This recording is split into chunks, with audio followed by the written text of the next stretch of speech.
అందరికీ వందనాలు. అందరు బాగున్నారా? అసలు మీ పక్కన పలకరించండి. బాగున్నారని చెప్పారా? నిన్న చర్చి దగ్గర పని అవుతా ఉంటే ఒక తమ్ముడు ఒక పని చేశాడు. ఆ పని ఏంటనంటే ఆ రోజా పువ్వులు మొక్క ఉంది. అయితే ఆ దాని దగ్గరికి వెళ్ళాడు. వెళ్తే నేను చూస్తా ఉంటే రకరకాల కలర్స్ లో ఉన్నాయి. మంచి స్మెల్ వస్తా ఉన్నాయి. ఇలా ముక్కు దగ్గర పెట్టుకుంటే అబ్బా అమోఘంగా ఉంది. అది పువ్వు విడుతున్న కొద్దీ దాని యొక్క ఆ వచ్చే వాసన చాలా బలంగా వస్తా ఉంది. చూసి అలా వెళ్ళిపోయాను. ఆ తమ్ముడు ఏం చేశాడనంటే ఫస్ట్ ఒకటి ఇలా ఆకు పువ్వు తెంపాడు. పువ్వు తెంపి పట్టుకొని ఆ పెటల్స్ ఒక్కొక్కటి రెక్కలు ఉంటాయి కదా, ఒక్కొక్కటి తీసి కింద పడేస్తా ఉన్నాడు. నేను దూరం నుంచి చూసి పాపం వచ్చింది. ఏడు అందంగా ఉంది, మంచి స్మెల్ వస్తుంది, ఈడేటి ఎలా చేస్తున్నాడండి. ఈలోపు ఆడి చేతగా ఇంకోటి వచ్చాడు. చిత్తిని పనులు చేసినప్పుడు అందరూ యాడ్ అయిపోతారండి. మంచి పనులు చేసినప్పుడు కూడా ఎవరు యాడ్ అవ్వరు, కానీ చెడ్డ పనులు చేస్తే ఎవరొకరు యాడ్ అయిపోతారు. ఒకడు తయారయ్యాడు, ఆడి వెనకాతలు ఇంకోటి వచ్చాడు. ఆడేటి చేస్తున్నాడు, చేతి పట్టుకుని ఇలా నలుపుతున్నాడు. నేను దూరం నుంచి చూస్తున్నాను, అరుద్దామని అంటే అక్కడ అందరూ ఉన్నారు.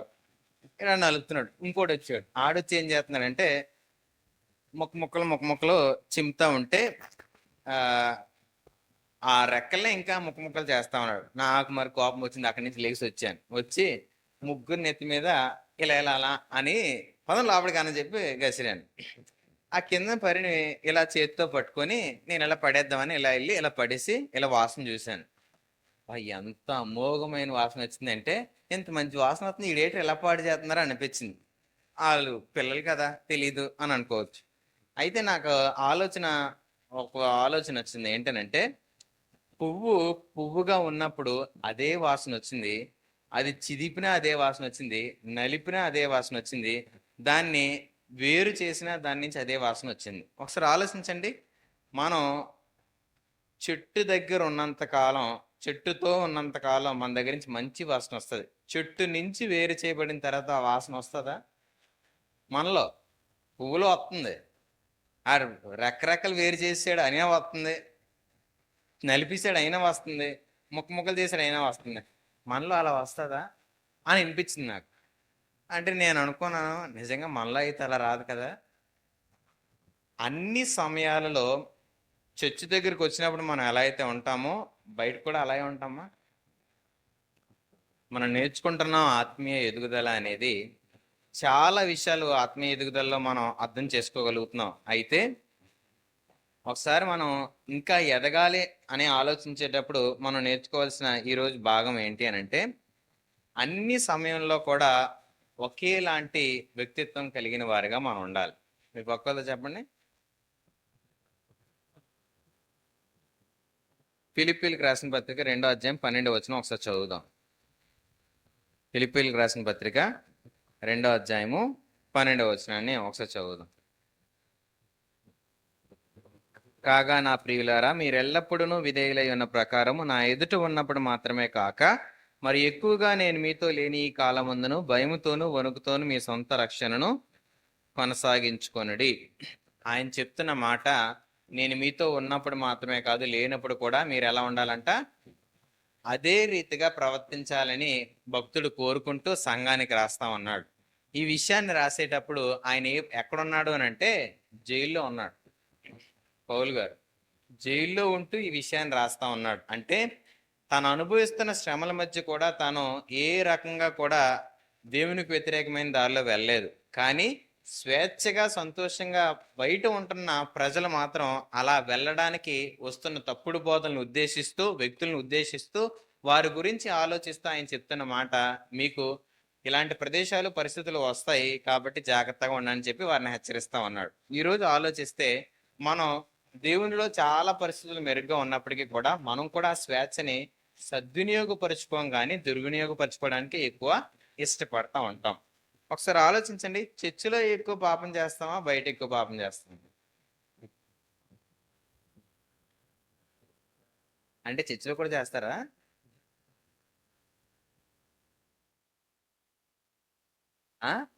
అబ్బే మేము అలా ఆలోచించలేదని అంటారా? మీరు మంచోళ్ళు కాబట్టి అలా ఆలోచించలేదు, అవునా? చర్చిలో తక్కువ చేస్తారా? చర్చిలో కూడా పాపం చేసేవాళ్ళు ఉంటారు, మరి ఏం చేయలేం. ఎక్కడా చేయకూడదు అనేది నీతి అయితే, కొన్ని చోట్ల నేను చేయొచ్చు, కొన్ని చోట్ల నేను చేయకూడదు అనేది ఏమవుద్ది? అవినీతి, అపరిశుద్ధత అవుతా ఉంటది. కాబట్టి ప్రదేశాన్ని బట్టి మనం మారిపోకూడదు. కొంతమంది చర్చిలో చాలా చక్కగా ఉంటారు, చాలా వాళ్ళ ముఖంలో ఏ రకమైన చెడు లేనట్టుగానే మనం పెడతా ఉంటాం, కానీ అంతరంగం అలాగే ఉందా అనేది మనం పరిశీలించుకోవాలి. రెండోది, కొంతమంది వారి గురువు గారి దగ్గర చాలా బాగుంటారు, టీచర్ల దగ్గర కదా. కాలేజీలో ఈడంత బుద్ధిమంతుడు ఇంకోటి లేడు అంటాడు, వెంటనే వాళ్ళ ఫ్రెండ్స్ ఏమంటారు చెప్పండి? ఒరే ఈడు బుద్ధిమంతుడు అంట, చూడరా ఈవిడు బుద్ధిమంతుడు అంట. మన ఫ్రెండ్ దీని గురించి తెలిస్తే సార్ చచ్చిపోతాడేమో అని అంటా ఉంటారు, మన గురించి మాట్లాడుతూ ఉంటావు. ఎందుకు? మనం వాళ్ళ దగ్గర వాళ్ళ ముందు వేసే వేషాలు వేరు. మన ఇంట్లో మనం ఎలా ఉంటాం చెప్పండి? మన అమ్మ నాన్న దగ్గర అబ్బా మనం అసలు ఇంకా మన గురించే అసలు ఆలోచించే అవసరం లేదు. కానీ మన స్నేహితుల దగ్గర ఎలా ఉంటాం? స్వేచ్ఛ, ఫుల్ ఫ్రీడమ్. వాళ్ళ దగ్గర ఏదైనా చెప్పొచ్చు, ఎలాగైనా ఉండొచ్చు. ఎందుకు? వాళ్ళకి అదే స్వేచ్ఛ, మన దగ్గర ఎలా ఉన్నా ఉండొచ్చు. కాదు, ఆలోచించండి. ప్రదేశాన్ని బట్టి, నువ్వు పనిచేసే ప్రదేశమైన, స్కూల్కి వెళ్ళే ప్రదేశమైన, కాలేజ్కి వెళ్ళే ప్రదేశమైన, ఇంట్లో ఉండే పరిస్థితి అయినా, వీధిలో వెళ్ళే పరిస్థితి అయినా, ఎక్కడికి వెళ్ళినా ప్రదేశాన్ని బట్టి నేను మారిపోకూడదు. ఏ సమయంలో ఎక్కడున్నా సరే ప్రదేశాన్ని బట్టి నేను మారిపోతున్నాను అంటే ఆత్మీయంగా ఎదుగుతున్నట్ట, దిగిపోతున్నట్ట? దిగిపోతున్నట్టు. అందుకే ఆయన అంటున్నాడు, నేను మీ మధ్య ఉన్నప్పుడు మాత్రమే కాదు, లేనప్పుడు కూడా మీరు అలా బతకండి అని ఆయన చెప్తున్నాడు. ఎదగాలి అని అంటే అన్ని సమయంలో, అన్ని వేళలా నేను ఎదగడానికి ప్రయత్నించాలి. కొంతమంది వ్యక్తుల్ని బట్టి మారిపోవడానికి ఇష్టపడతా ఉంటారండి. మొదటిది, ప్రదేశాన్ని బట్టి మారిపోతా ఉంటే, కొంతమంది వ్యక్తుల దగ్గర మారిపోవడానికి ఇష్టపడతా ఉంటారు. జనరల్గా పాస్టర్ గారు వచ్చారు అని అంటే మన ఇంటికి ఎప్పుడు ఉండేలాగే ఉంటామా, మారుతామా? కొంచెం ఏం మారుతాం చెప్పండి? కొంచెం హడావిడి పెరుగుతుంది మనలో. ఎక్కడ లేని కంగారు, ఎక్కడ లేని ఉత్సాహం, ఎక్కడ లేని ఏదో తెలియని ఆనందమో తెలియదు, భయమో తెలియదు, ప్రేమో తెలియదు. ఏదో చేయడానికి కంగారుకి వెళ్ళి ఏదో గిన్నె పడేయడమో, లేకపోతే అది వంపడం ఇది వంపడం. ఆగమ్మా, ఎందుకు అంత ఆయాసం అని అంటే, మీరు వచ్చారండి మా ఇంటికి, అయితే ఏదో తెలియని అత్యుత్సాహం ప్రదర్శించడానికి వ్యక్తిని బట్టి మనం చేస్తున్నామని అంటే ఎవరు మోసగాళ్ళు? దేవుడు మోసపోతాడా? మనుషులు మోసం చేస్తారా? అన్ని సమయాల్లో నువ్వు ఒకేలా ఉండాలని దేవుడు కోరుకుంటాడు. దేవుణ్ణి మెప్పించడానికి ఇష్టపడండి, మనుషుల్ని మెప్పించడానికి ఏ రోజు ఇష్టపడదు. దేవుణ్ణి కనపరచడానికి ఇష్టపడండి, మనుషుల దృష్టిలో పడడానికి ఎప్పుడు ఇష్టపడద్దు. దేవుణ్ణి సంతోషపరచడానికి ఇష్టపడండి, మనుషులు ఏమనుకుంటారని ఏ రోజు ఆలోచించదు. నా జీవితాన్ని చూసేది దేవుడు, నన్ను పోషించేది దేవుడు, నన్ను నడిపించేది దేవుడు, నన్ను పెంచేది దేవుడు అని దృక్పథం ఎప్పుడైతే మనలో ప్రారంభమవుతుందో, మనుషుల వైపు ఎప్పుడూ కూడా మనం భయపడం, ఆలోచించడం. మనుషుల్ని అంతే రీతిగా దేవుణ్ణి ప్రేమించినట్టుగానే ప్రేమించగలుగుతాం. కాబట్టి ఆలోచించండి. కొంతమంది ఇంట్లో ఏంటనంటే అసలు వాళ్ళ అమ్మతోనే మాట్లాడరు, నాన్నతోనే మాట్లాడరు. భయమో తెలియదు, భక్తో తెలియదు. బయట మాత్రం అలాడ వాళ్ళ నోట్లో పదాలు ఆగవండి, ఆ మాటలు ఆగవు, విస్తారంగా మాట్లాడతాం. ఇంట్లో మాత్రం అంటే వాళ్ళకి నిజం తెలిసిపోద్దానా, లేకపోతే ఏంటి ఉద్దేశం? దాని అర్థం ఏంటి? వ్యక్తిని బట్టి ఏ రోజు కూడా నీ వ్యక్తిత్వాన్ని మార్చుకోవద్దు. వ్యక్తుల్ని బట్టి ఏ రోజు కూడా నీ మనస్తత్వం మార్చుకోవద్దు. అన్ని సమయాల్లో ఒకే రకమైన యథార్థత కలిగిన వ్యక్తిగా మనం బతకడానికి ఇష్టపడదాం. మూడోది ఏంటంటే, పరిస్థితులను బట్టి మనం మనలోని కలర్స్ కనపడకూడదు, ఎప్పుడూ ఒకలాగే ఉండాలి. పరిస్థితులు అంటే బాగా అనారోగ్యంగా ఉందండి, మన నోట్లోంచి పదాలన్నీ బైబిల్ పదాలు వస్తాయా, సినిమా పదాలు వస్తాయా?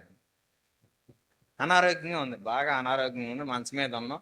ఎవరన్నా అంటే ఏ పదాలు మాట్లాడతాం చెప్పండి? ఏమంటాం సాధారణంగా? యేసుబాబు ఏదైనా స్వస్థపరిస్తే బాగుండు, మంచి ఆరోగ్యం ఇవ్వాలి, ప్రభువా చూడండి ఆయన అన్నాడు. ఓ భూత వస్తుందా? వస్తుందా? గట్టిగా గసురుదామన్నా ఎందుకు, నాకు ఇలా బాగోలేనప్పుడు ఎలా, ఎంత నెమ్మదిగా, ఎంత మృదువుగా, ఎంత ప్రేమగా మాట్లాడతారు అనారోగ్యంగా ఉన్నప్పుడు. బాగున్నప్పుడు ఈ కేక అయితే ఆ వీసేవారు కనబడిపోవాలా, ఆ మూల ఎవడున్నాడు ఆడు చూసేయాలి మన కాసి. నీలో ఆ వ్యత్యాసం వస్తుంది అని అంటే ఆలోచించండి.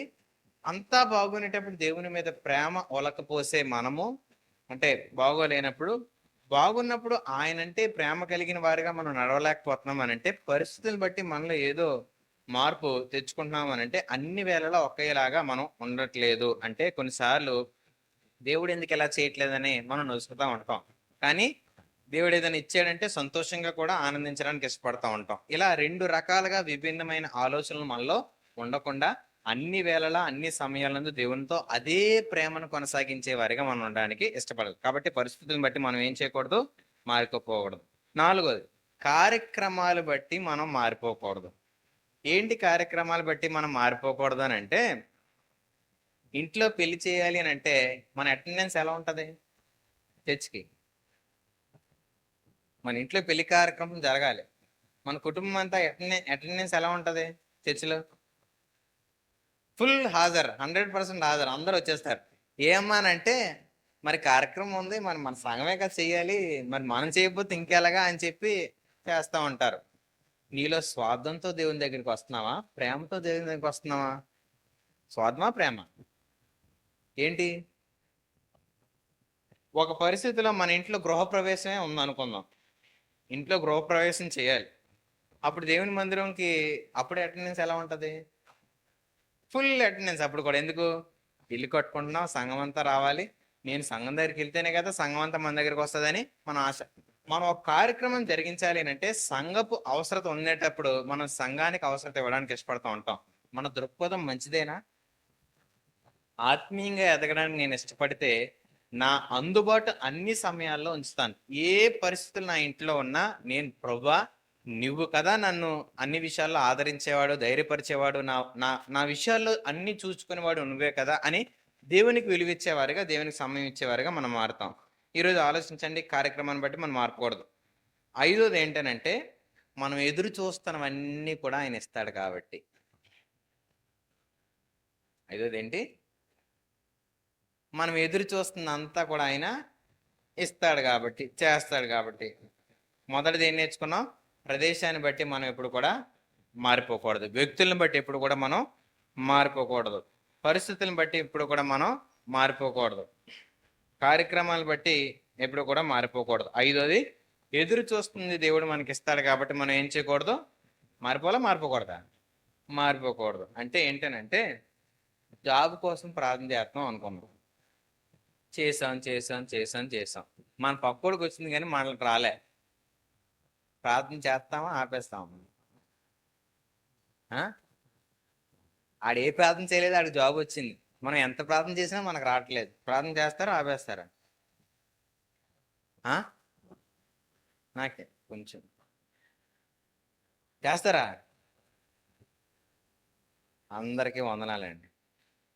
ఎందుకనంటే నిరీక్షణ కోల్పోని వారిగా మనం ఉన్నాం కాబట్టి వందనాలు. ఎందుకనంటే కొన్నిసార్లు మనం జరగకపోతే, మనం కోరుకున్నది మనం పొందుకోకపోతే, మనం ఎదురు చూస్తుంది మనకు రాకపోతే దేవుని నుంచి వెనక్కి వెళ్ళిపోవడానికి ఇష్టపడుతూ ఉంటాం. నువ్వు ఆత్మీయంగా ఎదుగుతున్నావు అనడానికి కారణం అవుతుందా, వెనక్కి జారిపోతున్నావు అనడానికి కారణం అవుతుందా? అది ఆలోచించుకోండి.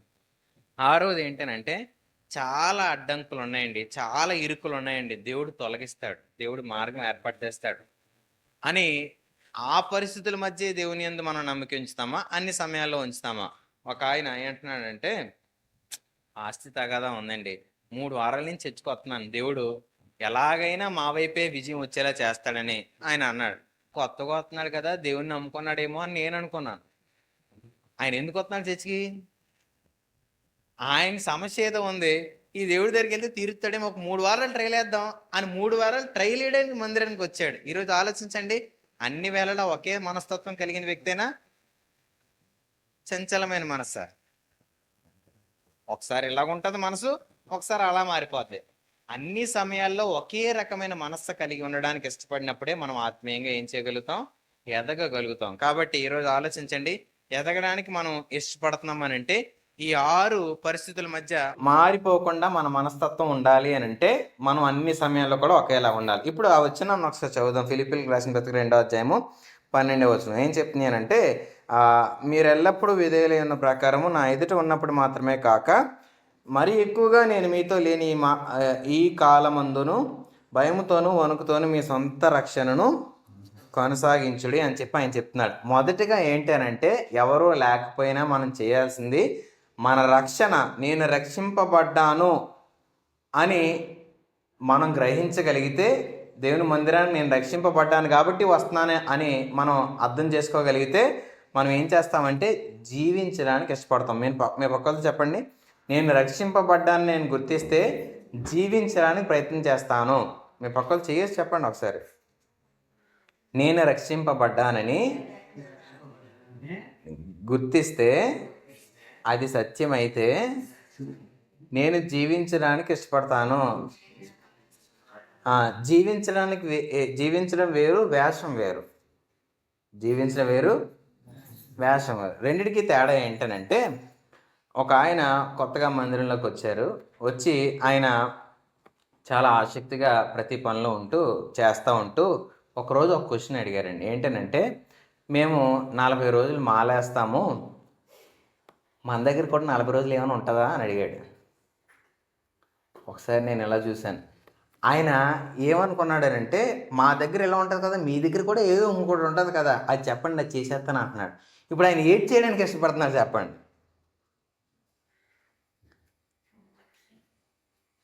బయట తన భక్తి చూపించుకోవడానికి ఇష్టపడుతున్నాడు. నేను ఎక్కడున్నా నా భక్తి నేను వదలను.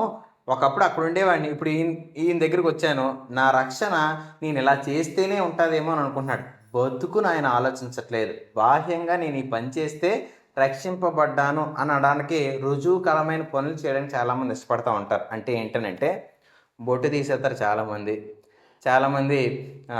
బైబిల్ పట్టుకొని ఎప్పుడు ఉంటారు. ముసుగేసుకొని ఎక్కువ ఉంటారు. ముసుగేయడం మంచిదే, వేసుకొని ఎప్పుడు ఉంటారు. వారి భక్తిని కనపరుచుకోవడానికి వారి వస్త్రాన్ని, వారి బాహ్యమైన ఎపీరియన్స్ మాత్రమే చూస్తారు, కానీ బయటకు కనిపించేది మాత్రమే చూడడానికి ఇష్టపడతారు, కానీ ఇది ఎలా బాగుపడుతుందా అనేది ఆలోచించరు. రక్షింపబడిన వ్యక్తి ప్రారంభంగా తన హృదయాన్ని, తన జీవితాన్ని మార్చుకోవడానికి ఇష్టపడతారు. అదే ఆత్మీయమైన ఎదుగుదల. అందుకే ఆయన అంటున్నాడు, మీ రక్షణను కొనసాగించుకొనుడి. ఆగిపోకూడదు. నేను రక్షింపబడ్డాను కదా అని కాదు, కానీ దాన్ని కొనసాగించే వారిగా మనం ఉండాలి. రెండోది ఏంటి అని అంటే, ఆయన కింద అంటున్నాడు, మీరు ఇచ్చేయించుటకును కార్యసిద్ధి కలుగు చేసుకున్నట్టును తన దయా సంకల్పం నెరవేరుటకే మీలో కార్యసిద్ధి కలుగు చేయవాడు దేవుడే. ప్రతిదీ దేవుడే చేస్తాడు. కాబట్టి వ్యక్తిని ఆరాధించేవారిగా కాక దేవుని గౌరవించేవారిగా మన విధేయత ఎప్పుడు కూడా చూపించాలి. మనం అన్ని వేళలో ఒకేలాగా ఎప్పుడు ఉంటాము అని అంటే, మన కేంద్రం దేవుడు అయినప్పుడు అన్ని వేళలో ఒకేలా ఉంటాం. ఇప్పుడు మనం చేస్తున్న పని ఎప్పుడైనా ఎవ్వరూ చూడకూడదు అని అనుకుంటామా? ఎవరైనా చూస్తే బాగుంది అనుకుంటామా? మనం ఏదైనా ఒక పని చేసేటప్పుడు, ఏదైనా మంచి పని చేసేటప్పుడు అండి చూడకూడదు అనుకుంటారా? ఏమనుకుంటారు? ఎవరన్నా చూసి భలే చేసాం, వెరీ గుడ్ అని ఒక ఎప్రిషియేషన్ లేకపోతే జీవుడు సంతోషిస్తాడా? అస్సలు ఆనందించడు. ఏదైనా గుర్తింపు ఉండాలి, కానీ దేవుని కేంద్రంగా చేసుకున్న జీవితంలో ఎప్పుడు కూడా ఆ గుర్తింపు ఉండదు. 15 వచనం ఏం చెప్తుంది అంటే, 14-15, మీరు మూర్ఖమైన వక్రజనం మధ్య నిరపరాధులను, నిష్కలంకులను, అనిందులైన దేవుని కుమారులకు సనుగులను, సంశయములను మాని సమస్త కార్యములను చేయుడి అని చెప్పి దేవుని మాట చెప్తుంది. మూడోది ఏంటనంటే, అన్ని సమయాల్లో ఒకేలా ఉండడం అనంటే వాళ్ళలో సనుగులు ఉండవంట. మీ పక్కన చెప్పండి, వాళ్ళు సనుక్కోరంట అని. ఎప్పుడైనా సనుక్కున్నావా మనం? తనగరా తనగలేదా? ఒక ఆవిడ అంటుంది, నేను పాపం ఏంటనంటే, ఎప్పుడు చేసుకున్న పాపము ఈ ఇంటికి వచ్చి పడ్డాను, వీళ్ళకి సాక్రిఫైస్ చేయబడికే నా జీవితం అంతా సరి. ఆ మాట యొక్క ఉద్దేశం, ఆవిడ బాధ ఏంటి? మన కుటుంబానికి మనం పరిచయం చేసుకోవడం కూడా ఇబ్బందే, కొంతమందికి ఇబ్బందిగానే ఉంటుంది. మన భర్తకి, ఆవిడ తల్లికి, ఆవిడ తండ్రికి, మా అత్తగారికి ఎందుకు ఏం చేయాలి అని అడుగుతుంది. ఎందుకు చేయాలి, ఎందుకు చేయకూడదు కాదు, కానీ బాధ్యతగా దేవుడిని నా కుటుంబంలోకి తీసుకొచ్చాడు. గౌరవంగా నీకు ఒక స్థానం ఇచ్చాడు. భార్య అనేది ఆ ఇల్లంతట్లో అధికారం నీకు ఇచ్చినప్పుడు, ఆ తల్లిదండ్రులకు కొంత ప్రేమను మనం పంచలేమా? కానీ మనలో ఏమనిపిస్తుంది అని అంటే, నేను ఎందుకు చేయాలి? నువ్వు చేయగలిగినని చెయ్యి, ఆ ప్రేమను చూపించడానికి ప్రయత్నం చేయి. నీ శక్తి ఉన్నంత, ఇందాక నేను చెప్పాను కదా, ఆ రోజా పువ్వుని చింపిన, నలిపిన, గుచ్చిన, దానిలోంచి ఏమొస్తుంది? అదే సువాసన వస్తుంది. మనకు గుచ్చితే రక్తం వస్తుంది కదా. మండుతుంది మనకి. మన వేషం మారిపోద్ది, మన రూపం మారిపోద్ది, ముఖం చెవులు ఎర్రగా అయిపోతూ ఉంటాయి. అయిపోతాయా? ప్రేమ వస్తుందా బయటికి? ఏది రావాలో ఆలోచించండి. వాళ్ళు ఏమి రాకూడదంటే సనుగులు రాకూడదంట. రెండోది ఏంటనంటే సంశయాలు రాకూడదు. సంశయము అంటే ఏంటనంటే ఒకరు కొన్ని పనులు కొన్ని ప్రేమగా ఉండి చేస్తారు, వారికి నచ్చినట్టుగా చేస్తూ ఉంటారు. మనకు అది నచ్చలేదు అనుకోండి, ఎలా వ్యవహరిస్తాం చెప్పండి? ఏదైనా ఒక పని అందరం కలిసి చేస్తున్నాం, మనకు నచ్చని పని ఒకరు చేశారనుకోండి, మనం ఎలా వ్యవహరిస్తాం? ప్రేమగా ఉంటామా? అక్కడ అందులో ఏకీపిస్తామా? గొడవ పెట్టుకుని అక్కడి నుంచి వెళ్ళిపోతారా? సంశయాలు ఉండకూడదంటే ఎదుటివాడిని ప్రేమించడం నేర్చుకుంటాడు, తన ప్రేమను ఎదుటివాడు పొందుకునేలా తను నడుచుకుంటాడు. అది సంశయం లేకుండా బతకడం అంటే. ఈరోజు అన్ని వేళలా బతకడం అని అంటే నీకు నచ్చినట్టుగా బతకడం కాదు, కానీ నువ్వు అందరినీ అన్ని వేళలా నడవగలిగేటట్లు ఒక తాడు మీదకి నడిపించేలాంటి జీవితం కలిగి నడవడం దేవుడు కోరుకునే పద్ధతే.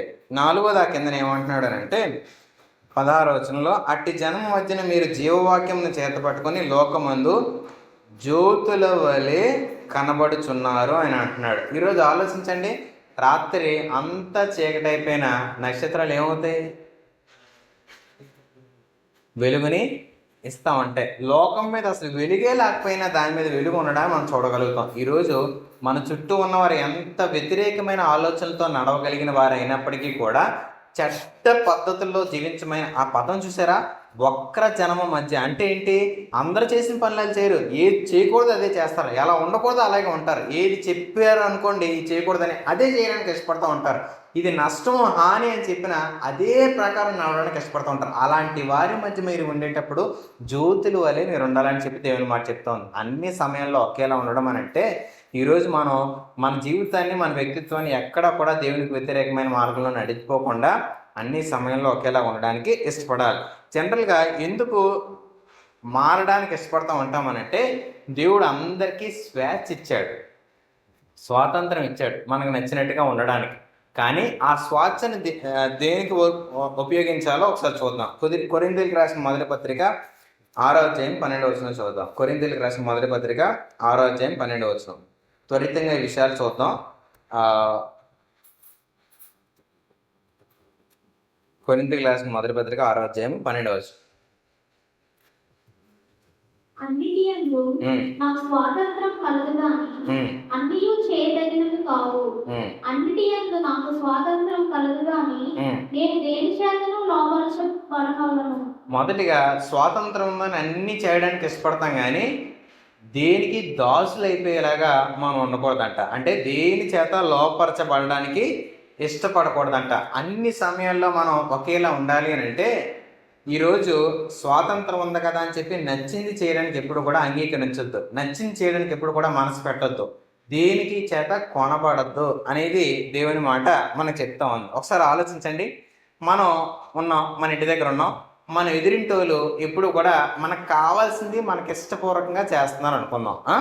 ఏంటని అంటే మనం ఏదన్నా ఇలా ఆలోచిస్తున్నాం అనుకోండి, అబ్బా ఇప్పుడు అలాగా ఏంటి వదిన గారు ఏమైంది, ఇబ్బందా, ఏమని చెప్ప, ఇదిగోండి 500 నుంచి నన్ను ఇచ్చింది అనుకోండి, అమ్మ నా అవసరం తీర్చిందిరా అనుకుంటాం.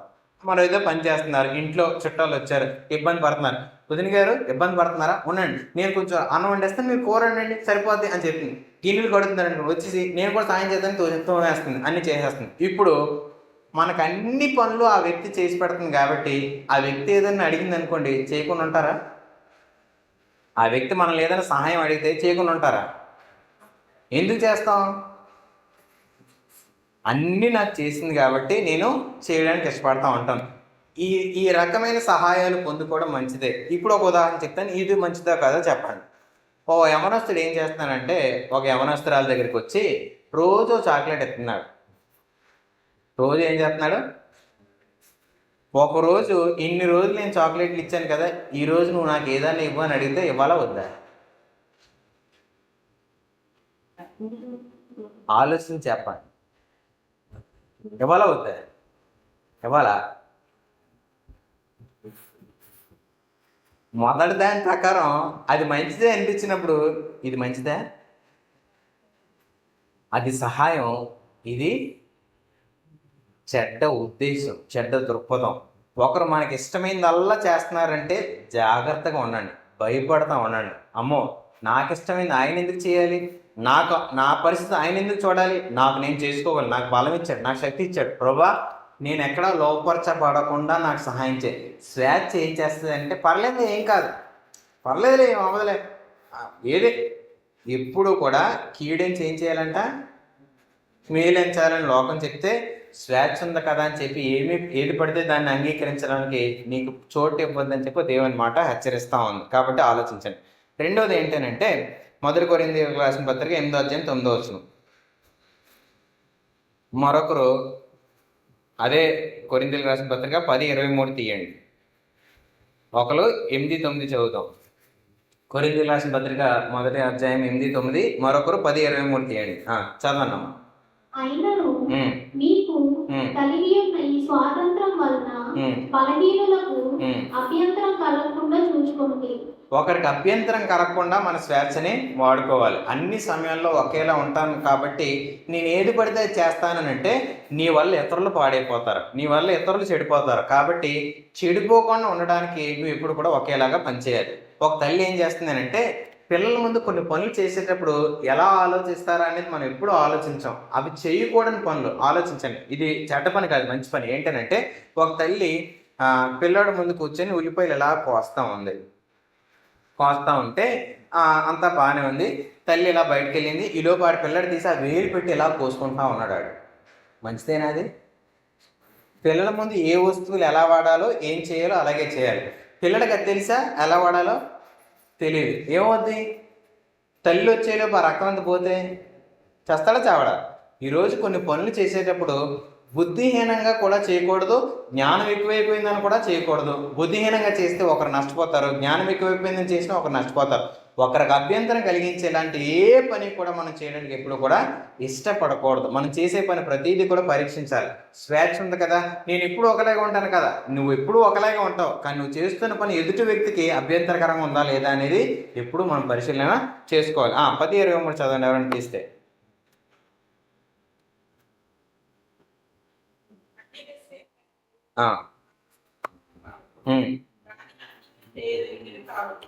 అన్నీ చేయదగినవి కావంట. ఈరోజు అన్నీ మనకి స్వాతంత్రం అన్నా అన్నీ చేయదగినవా కావా?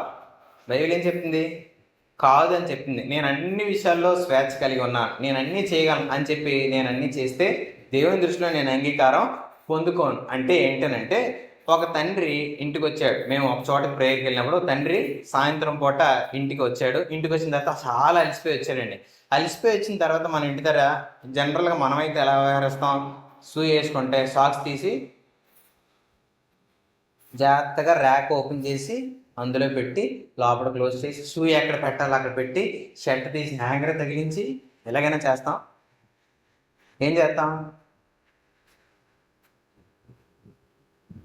షూ అక్కడ ఇసిరేసి సాక్స్లు అక్కడ ఇసిరేసి తెల్లారావగానే సాక్స్ ఎక్కడ పెట్టావు, షూ ఎక్కడ పెట్టావు, నువ్వు విసిరే వాళ్ళు సర్దుకుంటారు, నువ్వు పడే వాళ్ళు ఎత్తుకుంటారు, నువ్వు వంపే వాళ్ళు తుడుచుకుంటారు, కడుక్కుంటారు. వాళ్ళ బాధ్యత అది కదా. అలసిపోయి వచ్చావు రైటే, నువ్వు చేస్తున్న పని సరైందేనా? ఆయన మాత్రం వచ్చాడండి. పాపం ఆయన ముఖంలో అలసట తెలిసిపోతుంది. అలసిపోయినప్పుడు మా ముఖం తెలిసిపోతుంది, తెలియదు, అలసట తెలిసిపోతుంది. అయినా ఆయన వచ్చాడు. వచ్చి అన్నీ చాలా చక్కగా పెట్టాడు. ఇంట్లో వస్తువులు అన్నీ కూడా చక్కగా ఉన్నాయి, ఏది ఎక్కడ ఉండాలో అది అక్కడే ఉంది. కొంతసేపుకి పిల్లలు కూడా వచ్చారు ట్యూషన్ నుంచి. వచ్చి తండ్రి అలా అయితే చేశాడో పిల్లలు అలాగే చేశారండి. బ్యాగ్ చక్కగా వీళ్ళు ఒక దగ్గర పెట్టారు, షూ ఒక దగ్గర పెట్టారు. ఇది ఎవరి దగ్గర నేర్చుకొని ఉంటారు చెప్పండి? నాకు కొంచెం ఎక్కడి నుంచి నేర్చుకున్నారు? నాకు వినపట్లేదు. ఎక్కడి నుంచి? ఇప్పుడు ఎవరన్నా ఒక పని చేశారన్న పిల్లలు మనం ఏం చేస్తాం? ఎక్కడ నేర్చుకున్నాడు అని చెప్పి కర్ర పెట్టుకుని కొడతాడు. ఎక్కడ నేర్చుకున్నాడు చెప్పండి? నా దగ్గర అండి. నా దగ్గర కాదండి, మీ దగ్గర. ఎక్కడ నేర్చుకుంటాడు? మనం చూసే నేర్చుకుంటాడు, మనం చేసినవే చేస్తాడు. కానీ మనం చెప్పేది ఏంటనంటే అలసిపోయినప్పుడు నేను ఆ మాత్రం నేను చేయకూడదా, అలా చేయకూడదా? అలసిపోయినప్పుడు ఆ మాత్రం నేను ఆ పని చేస్తే తప్ప? స్వాతంత్రం ఉంది కదా అని చెప్పి అన్నీ నువ్వు చేస్తే ఒకరు తప్పుదోవలో నడవడానికి అవకాశం ఇచ్చిన వారు మనమే అవుతాం. కాబట్టి స్వేచ్ఛని స్వాతంత్రాన్ని ఎప్పుడు కూడా తప్పు మార్గానికి అవకాశం ఇవ్వకూడదు. ఇంకో స్వాతంత్రం ఏంటంటే దుష్టత్వాన్ని కప్పిపెట్టడానికి చాలామంది వాడుతూ ఉంటారు. ఎవరో ప్రశ్నించరని, ఎవరో అడగరని, ఎవరో మనల్ని ఏమీ అనరని కొన్నిసార్లు కొన్ని పనులు చేస్తూ ఉంటాం. పేతురు రాసిన మొదటి పత్రిక 2:16 తర్వాత చదవండి. ఏంటనంటే దుష్టత్వాన్ని కప్పిపెట్టడానికి ఎప్పుడు కూడా మన స్వాతంత్రాన్ని వాడకూడదు. మరి స్వతంత్రాన్ని ఎలా వాడాలి అని అంటే యాకోబు రాసిన పత్రిక 1:25 చెప్తుంది. స్వాతంత్రాన్ని ఎలా వాడాలి అని అంటే ఆ పత్రిక చదివితే మనకు అర్థమవుతుంది. యాకోబు 1:25 ఏం చెప్తుంది అని అంటే, అయితే స్వాతంత్రం నుంచి సంపూర్ణమైన నియమంలో తేరి చూచి నిలకడగా ఉండేవాడెవడో వాడు విని మరచువాడు కాక క్రియను చేయువాడై ఉండి తన క్రియలో ధన్యుడగనంట. అంటే తను ఏం పని చేస్తున్నాడో ఆ పని చాలా జాగ్రత్తగా తేరి చూస్తాడంట. తేరి చూసి జాగ్రత్తగా దేవుని మాట విని, దేవుడు ఏం చెప్తున్నాడు, ప్రభా ఎలా చేయమంటావు, ఎలా నడిపించమంటావు, అన్ని విషయాలు విని అలా తన క్రియలు చేయడానికి ఇష్టపడతా ఉంటాడు. నీ స్వాతంత్రాన్ని అలా వినియోగించుకోవాలి. స్వాతంత్రం ఎప్పుడు మనం ఏం చేస్తామంటే నచ్చింది చేయడానికి ఇష్టపడడానికి ఉపయోగించడం స్వాతంత్రం అంటారు కాదు. నచ్చింది చేయడానికి మార్గాలు ఉన్నా నేను ఆ నియంత్రణ కోల్పోకుండా నిలవబడడం స్వాతంత్రం. అన్ని పరిస్థితులు నా ముందుకు వచ్చినా ఆ నియంత్రణ వదలకుండా ఉండడం స్వాతంత్రం. అంటే అన్నీ ఉన్నా ఏమీ లేనట్టు బతకడం స్వాతంత్రం. అన్నీ నన్ను ప్రేరేపిస్తున్నా ఏ పాపానికి లొంగిపోకుండా జీవించడం స్వాతంత్రం. ఏవి నన్ను తప్పుదోవలకు నడిపించడానికి ఇష్టపడుతున్నా నా పరిశుద్ధతను కాపాడుకోవడం స్వాతంత్రం. కానీ ఈరోజు స్వాతంత్రాన్ని చెప్పే అర్థాలు ఏంటనంటే, నీకు నచ్చించేయి అదే స్వాతంత్రం, నేను నాకు నచ్చినట్టుగా ఉంటాను అదే స్వాతంత్రం అని అంటూ ఉంటారు. కానీ నాకు అన్నీ ఉన్నా నేను నా పరిశుద్ధతను కాపాడుకోవడం, నేను దాసుడు కాకుండా ఉండడం, నా జీవితాన్ని అన్ని విషయాల్లో మంచిగా నడిపించుకోవడం, అది స్వాతంత్రం అని చాలామంది గ్రహించలేని వారిగా ఉన్నారు. అయితే ఈరోజు దేవుడు చెప్తున్న మాట ప్రకారం అన్ని సమయంలో ఉండాలి అని అంటే అది మనం చేస్తామా లేదా పరిశీలించుకోండి. ఒక 5 విషయాలు క్లుప్తంగా చెప్పి ముగించేస్తాను. ఏంటనంటే, స్వాతంత్రం ఉండేటప్పుడు పాపం చేయడానికి ఇష్టపడతారు, కానీ దానివల్ల వచ్చే పర్యవసానాలు ఎవరు కూడా ఆలోచించరు. పాపం ఎలా కనపడుతుందో చెప్తాను, దాని పర్యవసానం ఏం కోల్పోతామో చెప్తాను. ఆలోచించి మనం దేవుని సన్నిధిలో విజ్ఞాపన చేత విడుదల పొందుకోవడానికి ప్రయత్నిస్తాం. మొదటిగా ఏంటంటే, పాపము తప్పు కూడా అందంగా కనపడుతుంది. అవునా కదా? అందంగా కనపడుతుంది. పాపం ఎప్పుడు కూడా అందంగానే కనపడుతుంది, కానీ నిన్ను దేవుని ప్రణాళికలోంచి తప్పిస్తుంది. మీ పక్కతో చేసి చెప్పండి ఈ మాటలు. పాపం అందంగా కనపడుతుంది, దేవుని ప్రణాళికలోంచి నేను బయటికి తీసేస్తుంది. రెండోది, పాపము నీ తప్పు ఎప్పుడు నిన్ను చూడనవ్వదు. దానివల్ల వచ్చే పర్యవసానం ఏంటంటే దేవుని సన్నిధికి నిన్ను దూరం చేస్తుంది. మొదటిది, పాపం అందంగా కనపడుతుంది, దేవుని ప్రణాళికలోంచి దూరం చేస్తుంది. రెండోది, పాపం నా తప్పుని చూడనివ్వదు, దానివల్ల వచ్చే పర్యవసానం ఏంటంటే దేవుని సన్నిధి నుంచి దూరం చేస్తుంది. మూడోది, దేవుడు పర్లేదు లోకము పర్లేదు అంటారు. పాపం ఏమంటది? దేవుడు పర్లేదు అంటే భక్తి చేసేస్తాము, లోకాన్ని ఆనందించేస్తూ ఉంటాం. ఈ రెండు చేయడం వల్ల పర్యవసానం ఏంటంటే దేవుడు నీ కోసం సిద్ధపరిచింది నువ్వు స్వతంత్రించుకోకుండా చేస్తారు. దేవుడిని లోకాన్ని ఎప్పుడైతే మనం కలిగి ఉంటామో దేవుడు మనం పొందుకోవడానికి కొన్ని సిద్ధపరుస్తాడు, అవి నిన్ను పొందుకోకుండా ఆపేస్తాడు. పక్కలు చేసి చెప్పండి, ఆలోచించండి. మొదటి, అందంగా కనబడుతుంది పాపం, దేవుని ప్రణాళికలను ఏం చేస్తుంది? తప్పిస్తుంది. రెండోది, నీ తప్పు నిన్ను చూడనివ్వదు, దేవుడు నిన్ను సన్నిధి నుంచి దూరం చేస్తుంది. మూడోది, లోకం పర్లేదు దేవుడు పర్లేదు ఎంజాయ్ చేయాలంటది. దానివల్ల దేవుడు మన కోసం సిద్ధపరిచిన, మన కోసం ఏర్పాటు చేసిన దాని నుంచి మనల్ని ఏం చేస్తుంది? పొందుకోకుండా చేస్తుంది. నాలుగోది, విభేదాన్ని కలిగిస్తుంది పాపం, అంటే పగ తీర్చుకోమని చెప్తూ ఉంటుంది. దానివల్ల వచ్చే పర్యవసానం ఏంటంటే దేవుని సమాధానాన్ని కోల్పోతూ ఉంటాం. గాడ్స్ పీస్ ఉంటే ఎంత పరిస్థితులు మన ముందున్నా నెమ్మదిగా ఉండొచ్చండి, కానీ ఆ పీస్ని పోగొట్టడానికి పాపం ఎప్పుడు కూడా తగ్గనివ్వదు, అసలు లోబడినివ్వదు, దేవుని మాటకి ఏమాత్రం కూడా విధేయత చూపనివ్వదు. ఆఖరిగా ఏంటనంటే నీ మనస్సాక్షికి వ్యతిరేకంగా తప్పని తెలిసినా చేయడానికి నిన్ను ప్రేరేపిస్తుంది. దానివల్ల వచ్చే పర్యవసానం దేవుని జీవాన్ని కోల్పోయేలా చేస్తుంది. తప్పని తెలిసినా, కొన్నిసార్లు మన మనస్సాక్షి మనతో గద్దించినా అది చేయడానికి ఇష్టపడుతున్నామనంటే దేవుడు జీవాన్ని ఇవ్వడానికి వచ్చాడు. నీలో జీవమై వెలుగై ఉండడానికి, అనేకులను వెలిగించడానికి దేవుడు ఇష్టపడితే ఆ జీవాన్ని వెలుగుని కోల్పోవడానికి పాపం నన్ను ప్రేరేపిస్తుంది. ఈరోజు ఆలోచించండి, అన్ని సమయాల్లో ఒకేలాగా ఉండలేకపోతున్నాను అని మనం చెప్పే ఆలోచనలు ఈరోజు దేవుని మాటకి మన హృదయాన్ని స్పందించడానికి ఇష్టపడదాం, దేవుని మాటకు లోపరచడానికి ఇష్టపడదాం. ఆ రీతిగా దేవుని ఉద్దేశాన్ని మనం నెరవేర్చడానికి దేవుని సహాయాన్ని అడుగుతాం. ప్రార్థన చేస్తాం.